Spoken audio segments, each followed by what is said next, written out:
अस्सलाम वालेकुम, मेरा नाम है सदैस मिर्ज़ा और आप देख रहे हैं वी टॉक। पाकिस्तान मुस्लिम लीग नून, पीपल्स पार्टी और जेयूआई ने लार्जर बेंच के दो जजिस जस्टिस एजाजुल एहसन और मज़ाहिर नकवी पर अदम एतमाद कर दिया।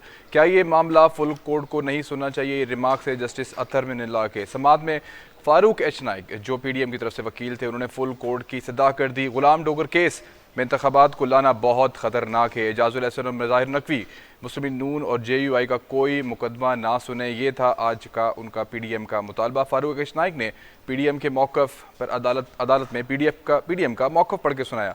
मुस्लिम लीग नून, पीपल्स पार्टी, जेयूआई का मौक़िफ़ है कि एजाजुल मज़ाहिर नकवी डोगर केस सुन चुके हैं, ये दोनों खुद को बेंच से अलग कर लें। दौरान समात शेख रशीद के वकील ने मरीम नवाज़ का जलसे का नाम लिए बगैर तस्करा किया। जलसे में आला अदलिया की जज साहिबान के खिलाफ तज़हीक आमेज़ गुफ्तगू की गई। ये वकील जस्टिस के सामने, चीफ जस्टिस के सामने रखी गई, वकील शेख रशीद के सामने। हम इस मामले को बाद में देखेंगे। चीफ जस्टिस ने इसके ऊपर ये अपने रिमार्क्स दिए। मेरी सलाह है कि सुप्रीम कोर्ट पहले पीडीएम की तरफ से बेंच पर उठाए गए एतराज़ात को पहले सुने। ये थी इसदा वकील पीपल्स पार्टी की जानिब से। आम तौर पर शहरी अदालत की दहलीज पर दस्तक देते हैं। चीफ जस्टिस पाकिस्तान ने ये अपने रिमार्क्स में कहा, आज हमारी दहलीज पर आइन और पाकिस्तान ने दस्तक दी है। ये चीफ जस्टिस पाकिस्तान ने अपने रिमार्क्स में ये बातें की। जिस सवाल पर अज खुद नोटिस लिया गया, ये सियासी मामला है, पार्लियामेंट में लेके जाएं, ये था जस्टिस जमाल खान मदुखेल का कहना। क्या आप नहीं समझते इस मामले को तमाम जजेस पर मुश्तमिल फुल कोर्ट बेंच को सुनना चाहिए? अतर मिनल्ला ने ये जो है अपने रिमार्क्स में ये बातें की। केस की समाअत पीर तक मुलतवी कर दी गई है। फुल कोर्ट बेंच बनाना या ना बनाने पर सवाल पर समाअत होगी। पीर के दिन दो जजिस पर उठाए गए एतराज़ात को भी सुनेंगे। इस पर बात करने के लिए हमें ज्वाइन किया है नासिर अजीम साहब ने, जो एडवोकेट हैं। सर, सवाल मेरा आपसे ये है कि सुप्रीम कोर्ट के जजेस जो है वो पाकिस्तान की जो दो बड़ी जमातें हैं, वो जजेस में बड़ी वाज़ेह तफरीक जो है वो हमें नज़र आ रही है। क्या आप समझते हैं कि ये ख़तरनाक मामला नहीं है कि दो जजेस जो हैं वो उसको सपोर्ट कर रही है? इस वक्त पीडीएम में दो जजेस जो हैं उसके ऊपर बात की जा रही है पीटीआई की जानिब से, तो ये ख़तरनाक मामला नहीं है? आप समझते हैं कि ये चीज़ें नहीं होनी चाहिए पाकिस्तान में? सर, मैं आपसे इस पे मैं आपसे बात करता हूँ। शायद मैं इस पे ये बात करना चाह रहा हूँ कि गवर्नर जो हैं उन्होंने भी इस पे तबसरा जो है वो करने से जो है वो इनकार कर दिया है। जमातें जो हैं इस पर मुत्तफिक हैं, ये दानिस्ता तौर पे या ना दानिस्ता तौर पे ये मामला इस वक्त जो डेफिनेटली सुप्रीम कोर्ट के पास ही चला गया है। अगर गवर्नर टाइम पे फैसला कर लेते या जो पार्लियामेंट है या हुकूमत है या इलेक्शन कमीशन है इस पर टाइम पे फैसला कर लेते कि इलेक्शन कब होने हैं, तो मेरे ख्याल से ये मामला सुप्रीम कोर्ट पे नहीं जाता। ये तमाम तर चीज़ें ऐसी हैं, आर्टिकल आइन के आर्टिकल 57 जो सदर पाकिस्तान ने भी उसमें ऐलान किया, डेफिनेटली वो भी नल एंड वाइड हो जाता है इस तमाम तर चीज़ों को देखने के बाद। क्योंकि अगर सुप्रीम कोर्ट इस पर इसको नोटिस नहीं लेती तो सदर पाकिस्तान का जो हुक्म था वो डेफिनेटली इस पर लागू होता है या उसके ऊपर मजीद एक बहस चढ़ जाती है। डेफिनेटली ये मामला लाहौर हाई कोर्ट के अंदर भी मौजूद था, जिसको टेकअप किया इस वक्त सुप्रीम कोर्ट ने अज खुद नोटिस लेते हुए। तो ये तमाम तर चीज़ें जितनी भी हैं इसमें क्या सारे मामलात हैं, किस तरह से ये चीज़ें चलेंगी। अब डेफिनेटली इसके आगे ऑडियो लीक्स का जो मामला है वो भी इसमें सामने आ रहा है, वो भी डिस्कशन हुई है। इस तमाम तर मामलात के अंदर कुछ तस्दीक जो है वो की जा रही है कुछ जजेस की फैमिली की जानिब से। ये तमाम तर चीज़ें इस वक्त बहुत संगीन होती जा रही हैं, हमें इसको देखना पड़ेगा। फिर बहुत सारे हलकों के अंदर ये बात भी की जा रही है कि जस्टिस अब्दुल कय्यूम सिद्दीकी का एक केस था, वो भी इसमें शामिल था, क्योंकि जस्टिस अब्दुल कय्यूम सिद्दीकी साहब ने जो है वो इस्तीफ़ा दे दिया था जब उनकी ऑडियो लीक हुई थी और जब एक ऑडियो कॉल आई थी आज मौजूदा जो प्राइम मिनिस्टर शहबाज शरीफ के साथ। लेकिन अब्दुल कय्यूम सिद्दीकी इस बेंच से भी अलग हो गए थे, बाकायदा उन्होंने जो है वो सरबराही से भी इस्तीफ़ा दे दिया था, लेकिन उनके खिलाफ कोई कार्रवाई तो नहीं हुई। ये तमाम तर चीज़ें ऐसी हैं। हम यहाँ पे हमारे साथ राजा रज़ाक साहब मौजूद हैं। राजा रज़ाक साहब, आपने हमारी सारी बातें या हमारा सुनी होंगी आपने, आप क्या कहते हैं इस तमाम तर मामले के अंदर? क्या ये तफरीक नहीं पाई जा रही है जजेस के दरमियान? अगर आप ट्विटर पे जाके अगर आप देखें तो दो ट्रेंड सब चल रहे हैं, दो जो हैं वो कुछ दो जजेस के हक में चल रहे हैं और दो जो हैं वो किसी और जजेस के हक में चल रहे हैं। पीटीआई की जानिब से दो जजेस को प्रमोट किया जा रहा है और पीडीएम की जानिब से दो जजेस को प्रमोट किया जा रहा है। तो ये मामला खतरनाक नहीं आप समझते हैं? बहुत शुक्रिया असद साहब और अस्सलाम वालेकुम। जी। देखिए, अल्लाह अल्लाह ताला की ज़ात का फरमान है कि मैं शर से खैर निकालती हूँ। तो ये मेरे लिहाज से तो एक शर की तरफ जो है ना इशारा करता है कि जो इनका आज खुद नोटिस था और इनकी एक जो बदनीयती थी कि जो है वो हुकूमत को जो है ना वो मिलान करने के लिए और हुकूमत को जो है ना इस क्राइसिस में खींचने के लिए उन्होंने एक जाल बिछाया था। मगर अल्लाह ताला की ज़ात जो है वो उसके भी अपने प्लान होते हैं, और लगता है कि अब ये जो ईमानदार जजेस हैं वो उस ट्रैप में जो है वो खुद फंस गए हैं।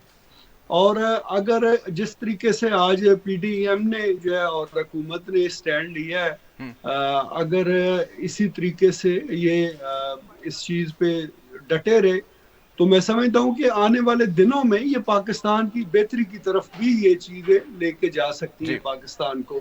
जिस तरीके से ख्वाजा आसिफ ने भी आज बयान दिया कि अब जो है ये फुल कोर्ट जो है ना उसकी हियरिंग करे और ये मामला जो है वो पनामा लीक से शुरू करे, तो ताकि नहीं दूध रजत साहब, दूध का बहुत दूध। ज्यादा ज्यादती नहीं होगी अगर इस केस को, जाहिर सी बात है, अगर पनामा से शुरू करेंगे तो ये बहुत एक लंबा सिलसिला शुरू हो जाएगा।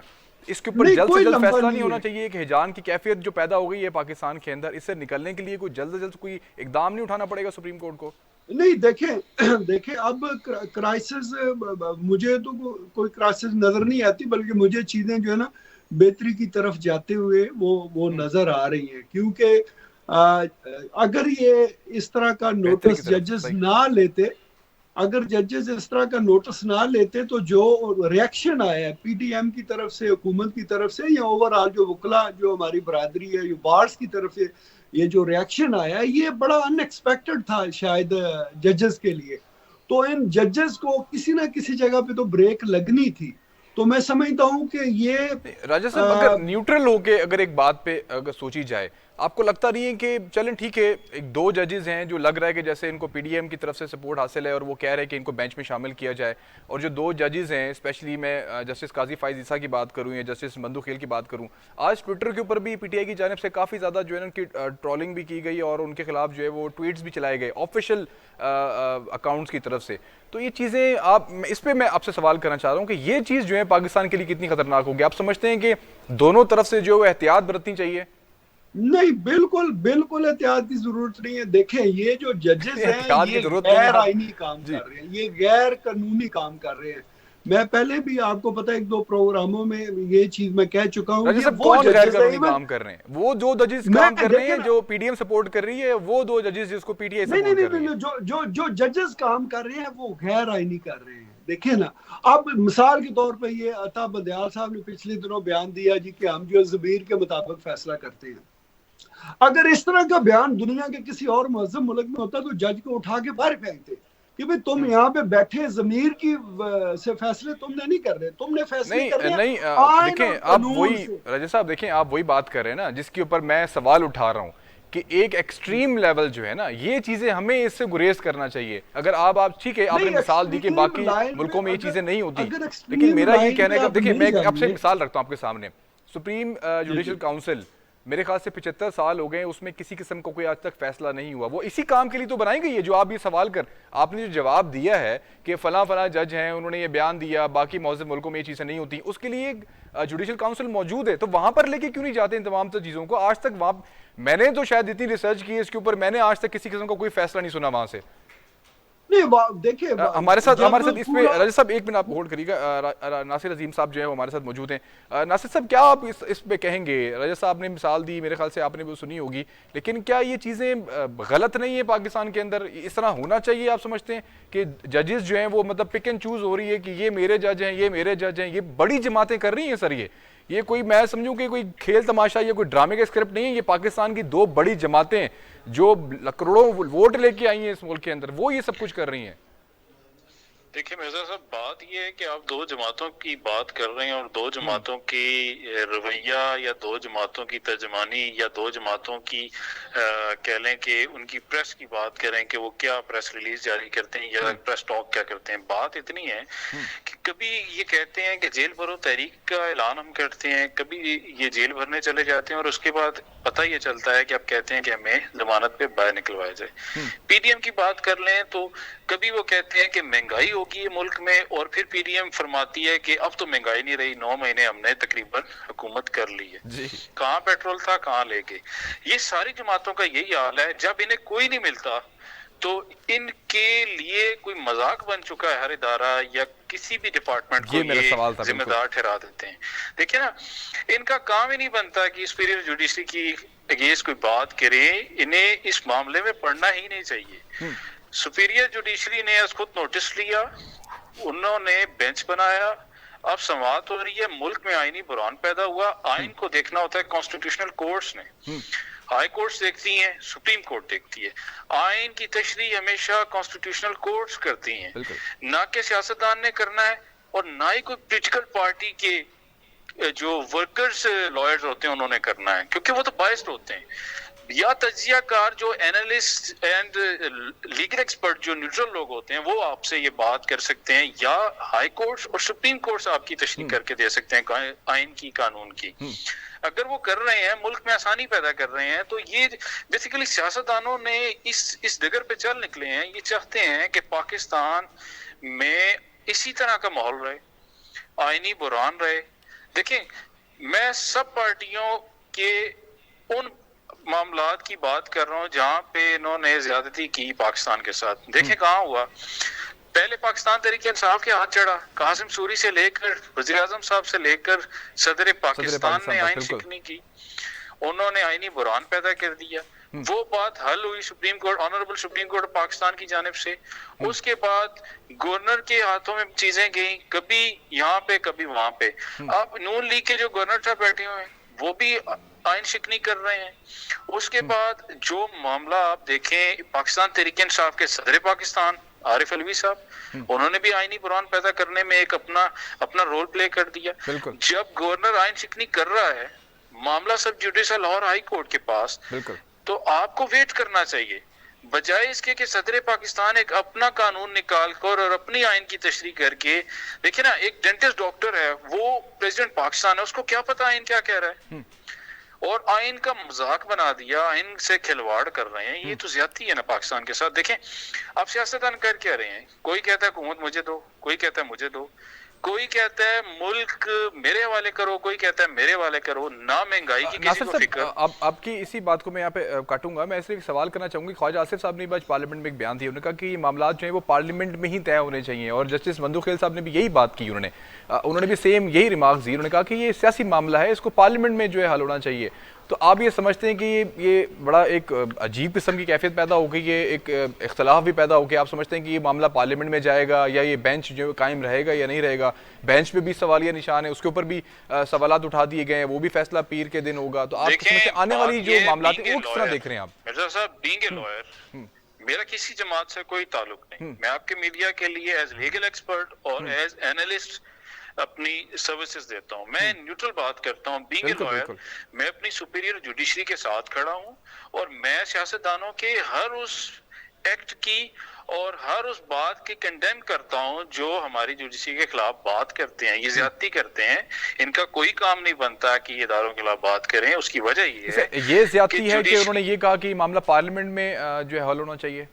ये बयान आप समझते हैं पार्लियामेंट को फिर इस काबिल बनाएं, पार्लियामेंट को इस काबिल बनाएं कि पार्लियामेंट में मामलात हल हो सकें। राजेश साहब कुछ कहना चाह रहे हैं? नासिर साहब माजरत के साथ, वो गवर्नर पंजाब तारीख 90 दिन के अंदर दे देते इलेक्शन की, तो क्या ये मामला कहीं और जाता? जी नहीं, देखिए ये जो बिल्कुल आप बात करेंगे पार्लियामेंट, आप समझ रहे हैं कि शायद पार्लियामेंट की जो करतूतें वो भी कुछ ठीक नहीं, लेकिन उनको मौका कब दिया गया है? हमारे पास बहुत सारे ऐसे जो है वो बिल्कुल गलत हमारे मिसालें मौजूद हैं कि जहाँ पे आइन को रोंदा गया है, और बाकायदा इन्हीं सुप्रीम कोर्ट की जानिब से जो है वो एक डिक्टेटर को जो है वो भी बाकायदा इंडोर्स किया गया है। तो राजा साहब आपकी तरफ में आऊँगा, डेफिनेटली वो आइन कानून के साथ खड़े हैं, हम सब आइन कानून के साथ जो है वो खड़े हैं। आप कुछ इस पे कुछ कहना चाह रहे थे? आइन कानून की बात मुझे समझ नहीं आती है, कलीम साहब जो है ना किस आइन और कानून की बात कर रहे हैं। जजेस मुझे बताएं ना कौन सी आइन। राजा साहब थोड़ा सा मैं आपकी टूल समझ रहा हूँ, आपने प्लीज कोई ऐसी बात नहीं करनी कि जो बाद में हमें जो है ना कोई शर्मिंदगी उठानी पड़े या माजरत करनी पड़े। आपसे गुजारिश है मेरी बस। नहीं, मेरी बात सुने। उनके पास केस डोगर का जाता है, वो बुला जो है वो इलेक्शन कमिश्नर को लेते हैं। ये जजेस जो है, मैं कहता हूँ ये दुनिया। आप बिल्कुल राजा साहब देखें, प्लीज़ इस चीज़ को देखें कि हमने जो है ना ऐसी कोई बात नहीं करनी कि जिसके बाद हमारे पास सबूत नहीं है। अगर राजा साहब देखिए, एक हमारे जो ना इस प्रोग्राम के फॉर्मेट है कि अगर फॉर एग्जाम्पल आपके पास कुछ सबूत हैं या आपका बहुत ज़्यादा कोई गम व गुस्सा आपके अंदर मौजूद है किसी भी चीज़ के हवाले से, तो प्लीज़ इसको किसी लीगल फॉरम के ऊपर डिस्कस कर लें। मेरे ख्याल से एक इल्ज़ामात लगा देना या तारीख की तल्ख जो ना राहों में चले जाना, ये मेरे ख्याल से नामुनासिब होगा। ये ना हम अफोर्ड कर सकते हैं, ना मेरे ख्याल से आप इसको जो है ना अफोर्ड कर सकते हैं। यहाँ पे जो है मैं ब्रेक जो है लाजमी बनती है मेरे ख्याल से, जो इस वक्त मामला हीटअप हो गया। राजा साहब जो है उनको हम कुछ पानी शानी जो है पेश करते हैं। देखते रहिए वी टॉक, मैं था असद असमिर साहब।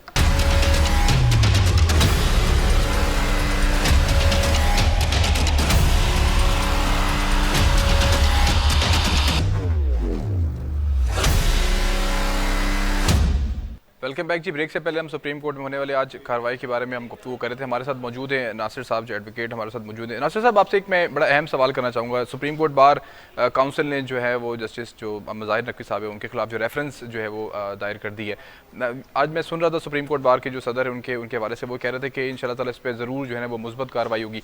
आप भी एक वकील हैं, आप समझते हैं कि बार काउंसिल जो है उनके पहले जितने भी फैसले थे, उनके जितने भी रेफरेंस थे, उसके ऊपर कोई मुस्बत पेशरफ्त हो सकी है, या आप समझते हैं कि उनके जो किए जाने वाले फैसले हैं वो कोई पाकिस्तान की अदालतों के अंदर या पाकिस्तान के अदलिया के निज़ाम के अंदर कोई असर रखते हैं? देखिए सर, बात यह है कि मेरे फिल वक्त इल्म में नहीं है कि किसी भी काउंसिल ने कोई ऐसा रेफरेंस फाइल किया हो, ना ही मेरी नज़र से कोई ऐसे डॉक्यूमेंट गुजरे हैं कि जिस पे मैं कमेंट कर सकूं। और बाकी बात यह है कि सर, किसी भी सुप्रीम कोर्ट बार काउंसिल ने तो रेफरेंस दायर कर दिया है ना। उन्होंने तो जस्टिस मज़ाहिर नकवी उन्होंने इस पे इस्तदा भी की, उन्होंने कहा कि ये किसी भी केस की समाअत ना करें। देखें, अगर ऐसा कोई मामला है तो वो बेहतर समझते होंगे उन्होंने जो भी मामला आपस में किया होगा, क्योंकि मैं समझता हूँ कि इस कंट्रोवर्सी में मुझे इस ना फैसले के अंदर चाहिए, सिर्फ ना सुप्रीम कोर्ट जो बार है उनके नुमाइंदे शामिल नहीं थे, बाकायदा पूरे पाकिस्तान के जो बार काउंसिल से उनके सरबराह भी इस इजलास के अंदर मौजूद थे, जिसके बाद रात 10:30 बजे के टाइम जो है ना ये एक प्रेस रिलीज जारी की गई थी। उन्होंने जस्टिस मज़ाहिर नकवी जो है उनके खिलाफ जो रेफरेंस दायर किया उन्होंने, तो आपको मैं सारी डिटेल देता हूँ उसके हवाले से। बिल्कुल ठीक कह रहे होंगे आप।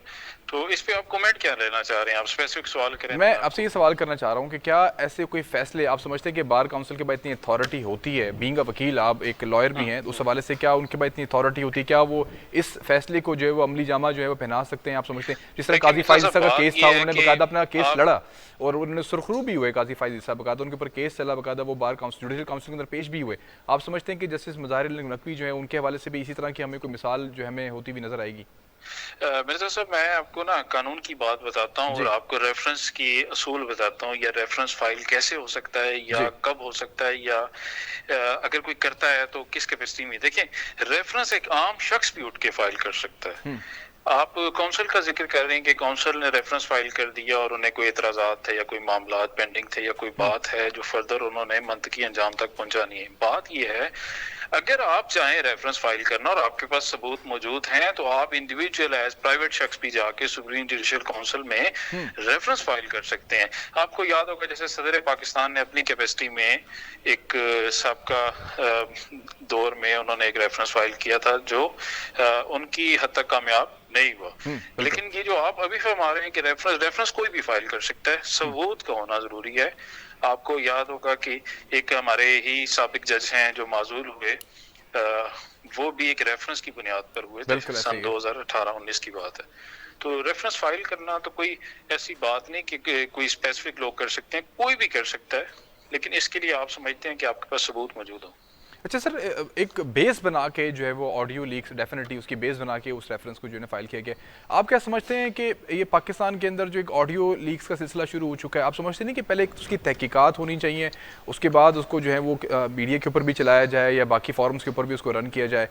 क्या इसके लिए जो है लाहेअमल होना चाहिए? आप समझते हैं कि क्या तर्ज अमल होना चाहिए इन तमाम तर सूरत हाल के लिए? एक ऑडियो लीक आती है, उसके बाद वो तमाम तर लोगों के मोबाइल फ़ोन के अंदर या तमाम चैनल्स के ऊपर चलनी शुरू हो जाती है।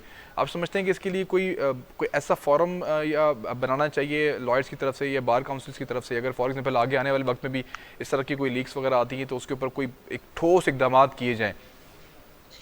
देखिए, बात यह है कि इसकी तहकीकात, जितनी भी तहकीक हो सकती है, जितनी भी कह लें कि इन्वेस्टिगेशन हो सकती है, वो तो इदारे ही कर सकते हैं। एक आम शख्स या एक आम कह लें कम्युनिटी वो उस पर क्या स्ट्रेटजी अपना सकती है। बिल्कुल केसेस फाइल किए जा सकते हैं, इसके लिए इन्वेस्टिगेशन के लिए कोई टीम बनवाई जा सकती है, जुडिशियल कमीशन बनवाया जा सकता है, तो ये एक तरीकाकार इख्तियार किया जा सकता है। उसके अलावा अगर आप कहें कि ऑडियो लीक्स आ रही हैं या वीडियो लीक्स आ रही हैं, सर ये तो अब मामला चल रहा है ट्रेंडिंग में और इसको ना रोका जा सकता है ना मुझे लगता है रोका जा सकेगा आइंदा भी, तो एहतियात ही करना बेहतर है, इस पे मैं समझता हूँ। और बाकी बात ये है, देखिए जिन जिन की आपने ऑडियो लीक्स के हवाले से आपने वॉइस नोट सुने हो या कुछ पॉलिटिकल लोगों की आपको बहुत सारी वॉइस नोट लीक होते हुए मिले होंगे, तो उसमें भी आप गुफ्तगू सुन लें कि वो किस लेवल की कर रहे होते हैं और कहाँ तक कर रहे होते हैं। तो मैं समझता हूँ कि वो तो चले एक पर्सनल फेल है, लेकिन ऑडियो लीक्स के हवाले से आप पूछते हैं कि क्या स्ट्रेटजी होनी चाहिए, तो इसके लिए हमारी अदलिया ही कोई रोल प्ले करे, तो मैं समझता हूँ कोई मतलब कोई डेफेमेशन केस आपकी बड़ी इस पे रिसर्च है इस हवाले से, तो आपको समझते हैं कि डेफेमेशन केस बाहर मुल्कों में तो इसको बड़ा अहमियत दी जाती है। हमारे पास बड़े केसेस हैं यूके के अदालतों के अंदर, फटाफट इसमें फैसले हो जाते हैं और लोगों को जुर्माने भी हो जाते हैं। पाकिस्तान के अंदर सर 3-3 अरब रुपए के हर्जाने हो जाते हैं डेफेमेशन केस के ऊपर। फॉर एग्जाम्पल कल को किसी की ऑडियो लीक आ जाती है, वो अगर डेफेमेशन केस फाइल कर दे तो सर उसके ऊपर फैसले होते हुए आपने कभी देखे हैं अपनी अदालती जितनी भी आपके कैरियर है उसके अंदर, या आपके पास कोई मिसाल है इस तरह की कोई भारी जुर्माने हुए अगर मैं किसी भी अपने तक इज्जत का जो है दावा कर दूं, और उसके बाद क्या प्रोसेस होते हैं इसके? 1% आप कह सकते हैं, लेकिन मैं आपको ये कहूँ कि डैमेजेस जरूर क्लेम करें तो उसको एग्जीक्यूशन होते भी देखा है, लेकिन आप हद तक इज्जत की बात करें तो नोटिस से हद तक तो ठीक है, लेकिन उसके बाद अगर उसे कंप्लीशन का कहें तो बहुत मुश्किल हो जाता है पाकिस्तान में खास तौर पे। आप जिन जगहों की बात करें वो यूके, यूरोप, और वहाँ पे थोड़ा सा इंटायरली डिफरेंट सिचुएशन होती है, डिफरेंट पोजीशन होती है, और वहाँ पे एग्जीक्यूशन भी डिफरेंट स्टाइल की होती है और वो डिक्री भी हो जाती है आपके हक में। यहाँ पे थोड़ा सा डिफिकल्टी होती है उसको साबित करना, उसको प्रूफ करना, उसको एग्जीक्यूट करवाना। और अगर इस मामले पे आप कहें कि जी डेफेमेशन फाइल करना हो, तो पहली बात ये करेंगे किस पे? आपकी अगर ऑडियो लीक हो जाती है मेरी और आपकी, हम करेंगे किस पे? हमें क्या पता किसने की है, हमें पहले तो उसको इन्वेस्टिगेट करवाना पड़ेगा से राब्ता डेफिनेटली करना पड़ेगा। रजा साहब आप हमारे साथ मौजूद हैं। रजा साहब पहले तो सबसे पहले आपके आगे मैं थोड़ा सा हाथ पैर जोड़ दूँ, सर खुदा के लिए किसी का नाम शाम ना लिए और ऐसी कोई गुफ्तगू ना करें जो मेरे लिए बाद में जो मसाइल पैदा हो। बड़ा आपसे एक अहम सवाल है रजा साहब, आप क्या समझते हैं कि ये जो मामला चल पड़े हैं अदालतों की तरफ, एक ऐसे रिमार्क्स भी आए कि क्या ये कानूनी थी असम्बलियाँ तहलील करना? बाद में अतर मिनरल साहब की तरफ से ये भी कहा गया कि ये क्या हम असम्बलियाँ दोबारा ना बहाल कर दें। अगर ये असम्बलियाँ दोबारा बहाल हो जाती हैं तो मैं इस पर कुछ सियासी मौक़िफ़ लेना चाह रहा हूँ सुनने वालों के लिए। डेफिनेटली अभी ऐसा कोई फैसला हुआ तो नहीं है सर। काफ लीग का मुस्तकबिल फिर आप क्या देखते हैं? परवेज़ इलाही साहब जो हैं वो तो PTI में चले गए हैं, अगर असम्बलियाँ दोबारा बहाल हो जाती हैं तो सियासी मंजरनामा क्या देख रहे हैं फिर आप उसके बाद?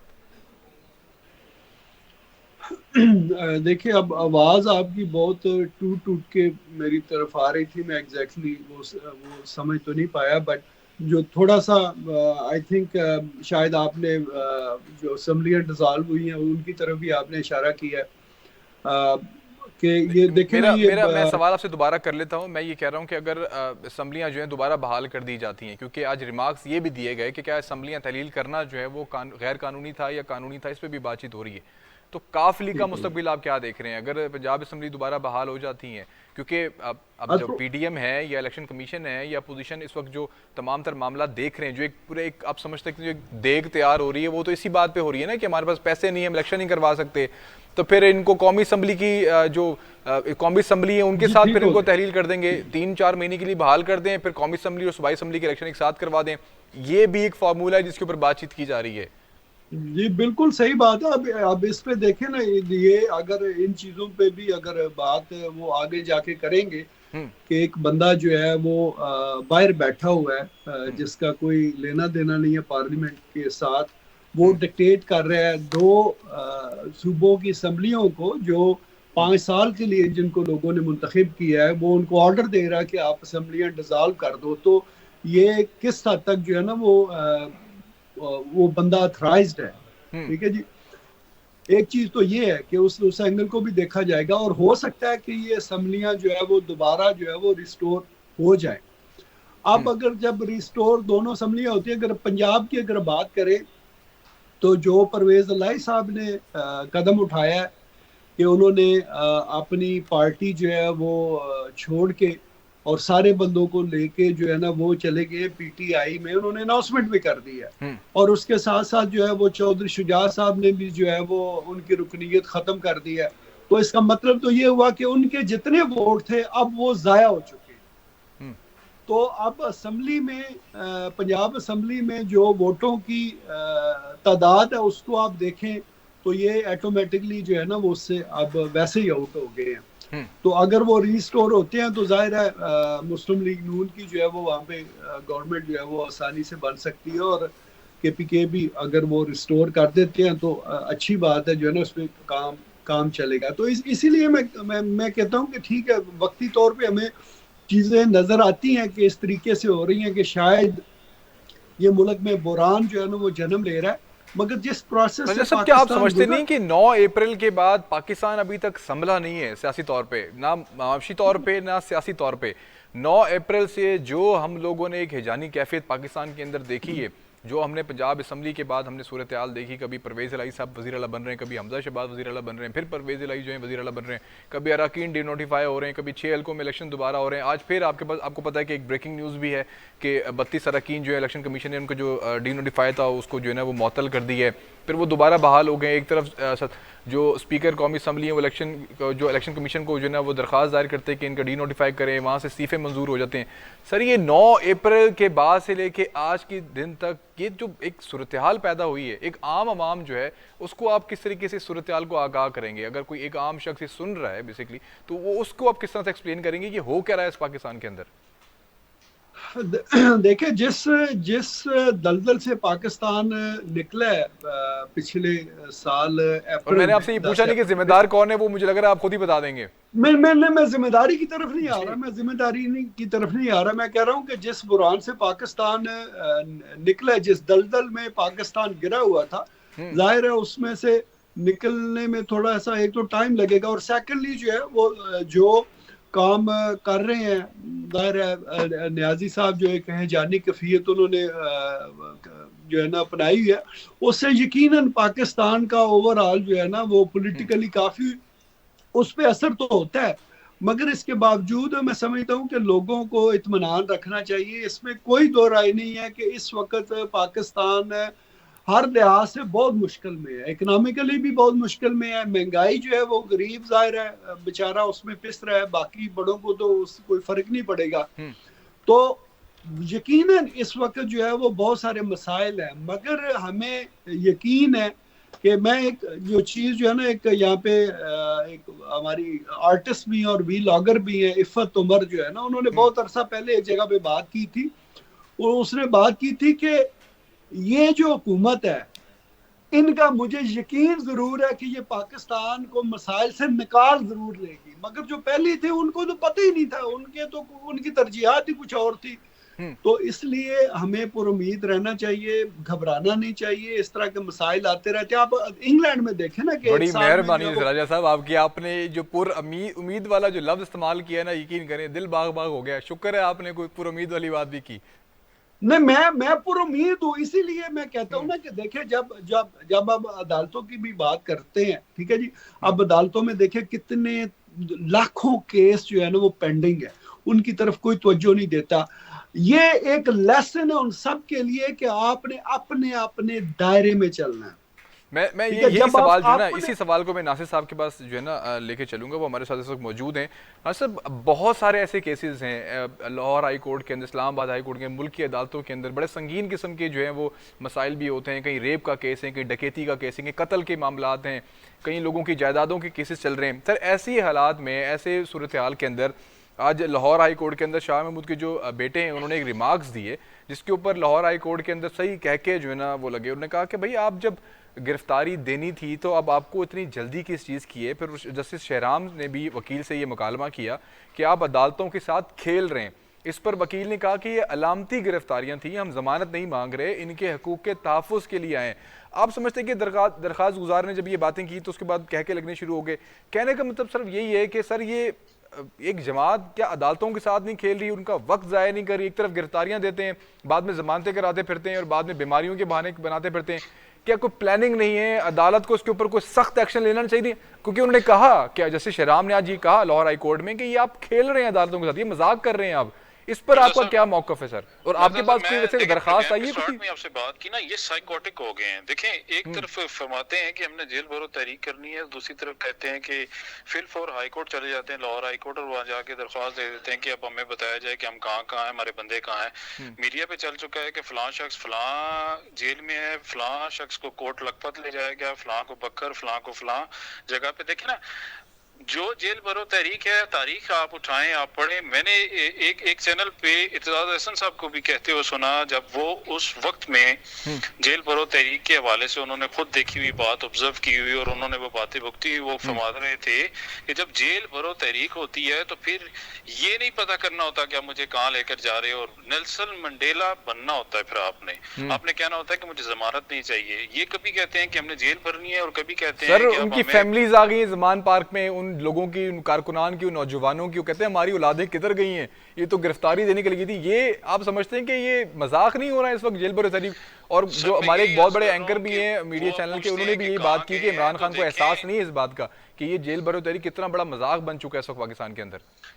देखिए, आपके सवाल में ही जवाब क्लियर हो गया कि कौन से लोग हैं जो अदालतों के साथ मजाक कर रहे हैं। पाकिस्तान तहरीक इंसाफ ने बिल्कुल मजाक बना ली है। कासिम सूरी की रूलिंग से लेकर और आज तक की एक्टिविटीज से तमाम के तमाम पॉलिटिशियंस इस बात को अपनी एक्टिविटी से ये बात साबित कर रहे हैं कि भाई जब ये खुद कुछ नहीं कर सकते तो फिर ये कोर्ट्स को मैलाइन करते हैं, ज्यादती करते हैं, और ये कोशिश करते हैं कि डिपार्टमेंट्स को खराब किया जाए, उन पे एलिगेशंस लगाए जाए। आप मुझे ये बताएं कि रूलिंग से लेकर आज तक की एक्टिविटीज क्या वो इलीगल नहीं? क्या आइन से हटके वो बात नहीं थी? अगर आइन से हटके ना होती तो 5-0 की जो supreme court, honourable supreme court of Pakistan की जो जजमेंट आई थी कि कासिम सूरी की रूलिंग को सस्पेंड कर दिया गया, उसको खत्म कर दिया गया और उसके बाद असेंबली को बहाल कर दिया गया था, तो ये कानून बन चुका है। वो उनकी रूलिंग को जब हटाया गया, सुप्रीम कोर्ट की जजमेंट आई, तो वो बात मौजूद है। अब सेकंड बात ये कर लेते हैं कि एक तरफ ये कहते हैं जेल भरनी है, दूसरी तरफ कहते हैं हमें छोड़ दो, तीसरी तरफ ये कहते हैं कि हमने फलां काम करना है, फिर उस बात से यू टर्न ले लेते हैं। तो सर एक बड़े एक रहनुमा है, मैं एक छोटी सी एग्जांपल रखता हूँ। आपकी बात बिल्कुल ठीक है। मैं एक चीज रखता हूँ कि क्या ये कोशिश तो कर रहे हैं ना इस तमाम तर निज़ाम के अंदर, आप समझते रहिए कि जहाँ महंगाई है, लाकानूनियत है, वहाँ पे चलें ठीक है, उनके बंदे कम गिरफ्तार हो रहे हैं, लेकिन वो कहते हैं ना कि कहीं आग लगी और एक चिड़िया भी जो है अपने चोंच में थोड़ा पानी लेके उस आग में गिरा दिए तो उसका भी जो नजर लिखा जाएगा। तो इसको इस तरह से आप मिसाल नहीं लेते कि अगर कहीं इमरान खान साहब जो है वो तहरीक चला रहे हैं, अगर उस तहरीक में थोड़ा हिस्सा डाल रहे हैं, आप समझते नहीं कि ये कोशिश तो कम से कम कर रहे हैं ना, चाहे उसका रिजल्ट कुछ भी आ रहा है। मिर्जा साहब, मैं यही अर्ज कर रहा हूँ, अगर कोशिश करनी है तो पूरी करो, बहाने क्यों करते हो? जब अंदर चले गए हो तो खामोशी से बैठ जाओ महीना डेढ़, ताकि पाकिस्तान के लिए कुर्बानी दे रहे हो, तारीख में तो लिखे जाओ। एक तरफ तारीखदान लिखेगा कि गिरफ्तारी देने के लिए फलां शख्स फलां वक्त पे वहां पे पहुंच गया था, दूसरी तरफ तारीखदान अगले ही सफे पे लिखेगा कि फिर इन्होंने दरख्वास्त दायर कर दी कि अब हमें आजाद कर दिया जाए। देखे ना, तारीख में इनका मजाक बन जाएगा, या नेल्सन मंडेला बन जाए या ये यू टर्न के पॉलिटिशियंस बन जाए। एक तरफ खड़े हो ना, खुद को क्या कहते हैं और दूसरी तरफ क्या हो रहा है। अब मैं आपको क्लियर कर देता हूँ, कानूनी बात करता हूँ और अकलो फहम वाली। पार्लियामेंट पाकिस्तान को छोड़कर पाकिस्तान तहरीक इंसाफ जब बाहर निकली, एनआरओ के लिए कवानीन पीडीएम ने पास करवाए, तो सजा भुगतने के लिए मैं समझता हूँ पाकिस्तान तहरीक इंसाफ को कटहरे में लाना चाहिए, क्योंकि इन जालमों ने एनआरओ का मौका पीडीएम को दिया और पाकिस्तान तहरीक इंसाफ सड़कों पर आकर बैठ गई। पार्लियामेंट में बैठते, कानून पास ना होने देते तो आज पाकिस्तान का फायदा होता। ये देखे ना, वो बातें करने वाली, मैं पाकिस्तान तहरीक इंसाफ के खिलाफ नहीं हूँ, हम इनको इनसे अलग समझते हैं, फर्क समझते हैं। तो सर तारीफ करें ना फिर उनकी, अगर वो कोशिश भी कर रहे हैं, चलें ठीक है, वो थोड़े से नाजुक होंगे राजा साहब, लेकिन कोशिश तो इंसान करता है ना, कम से कम। ठीक है, वो तकलीफ बर्दाश्त नहीं कर पा रहे होंगे, जेल का खाना उनको पसंद नहीं आ रहा होगा, लेकिन मैं उनकी इंटेंसिटी की बात कर रहा हूँ। इंटेंशन बेसिकली उनकी कुछ और है। राजा साहब, यही सवाल बेसिकली मैं आपसे करना चाहूँगा, आपकी थोड़ा सराहना चाहिए मेरे ख्याल से। ठीक है, अगर वो बर्दाश्त नहीं कर पा रहे हैं या वो जमानतों की तरफ जा रहे हैं, अगर 2-4 दिन जेल में गुजारने के बाद उनको तकलीफ नजर आई, एक को अडियाला जेल में फेंक दिया, एक को डीजी खान जेल में फेंक दिया, आप समझते हैं कि ये तमाम तर चीज़ें ठीक है, उनको ये शायद नज़र नहीं आ रहा था, वो समझ रहे थे कि शायद थोड़ी सी हमें आसाइशें वगैरह मिल जाएंगी, लेकिन नहीं मिल रही है अगर फॉर एग्जांपल। लेकिन आपको समझते हैं कि हमें सराहना तो चाहिए ना, चलें कोई तो है जो आवाम की सुन रहा है, या आप समझते हैं कि कोशिश तो कर रहे हैं ना, अगर इस लाकानूनियत के खिलाफ और इस मुल्क में जितना भी तमाम तर चीज़ें हो रही हैं, क्या कहेंगे राजा साहब आप इस पर? जब आप सवाल मुझसे करते हैं तो आपकी आवाज जो है ना वो ब्रेक होने लगती है, तो थोड़ा सा रिपीट कर दे प्लीज। मैं ये कह रहा हूँ कि सर ये जो तमाम तर मामला जेल भरो तहरीक चल रही है, आप समझते नहीं हैं कि ये कम से कम कुछ तो है ना इसके अंदर, कुछ कोशिश तो कर रही है ना तहरीक इंसाफ? कोशिश कौन कर रहा है अभी? है तहरीक पीटीआई इंसाफ वाले। कोशिश तो, एहतजाज तो कर रही है ना, एहतजाज है, चलें ठीक है, जिसका जो नहीं, भी रिजल्ट आ रहा है। देखे देखे पीटीआई जो है ना वैसे साहब एक आपकी शायद आपको मेरी आवाज़ सही नहीं आ रही, लेकिन ठीक है, हमारे पास टाइम भी वैसे ख़त्म हो चुका है। बहुत बहुत शुक्रिया आपका राजा साहब, आपने हमें इस प्रोग्राम के अंदर ज्वाइन किया, आपने बड़ी ज़बरदस्त बातें की आपने। और हमारे साथ मौजूद थे नासिर साहब, बहुत बहुत शुक्रिया आपका नासिर साहब, आप भी हमारे साथ मौजूद थे, जितनी भी गुफ्तगू हुई, बहुत बहुत शुक्रिया आप दोनों का।